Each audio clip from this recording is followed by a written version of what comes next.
You are listening to Chapter 1 Lesson 15 of Form 3 African History. Cameroon General Education. Narrated by Wacheseh Academy. C. Resistance against the Germans. The Maji Revolt. Tanganyika.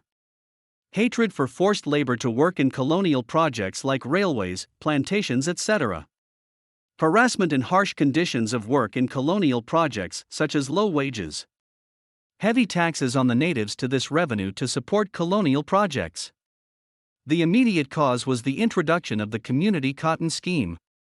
People were forced to work on this scheme for 28 days a year. Hatred for German policy of public flogging of the natives in the communal farms. The natives were forced to abandon their local farms and food crops and work in the German communal farms. The natives were paid very low wages which some refused to accept. Course. The anti-German revolts in southern Tanganyika in July 1905. Prophet Nguale provided leadership appealed to the people to the unit and fight for their freedom against the Germans. They will be assisted by God and their ancestors. The Germans hanged the leader and his assistant in August 1905. His brother took over leadership and administered Maji to followers, but Maji was ineffective. Ancestors and God did not help them as promised, and the movement was harshly suppressed by August 1907. Consequences. It was the first large-scale anti-colonial rebellion in East Africa.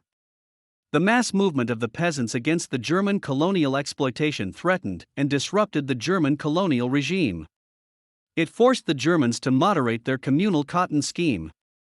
It forced the Germans to reform their colonial structure, especially in the recruitment and treatment of workers, and adopted colonial reforms accepted by the Africans. At the end of the revolt, the Germans and natives suffered human and material destruction. It increases hatred for German rule and as a consequence assisted the British colonial forces to defeat the Germans in Tanganyika during the First World War.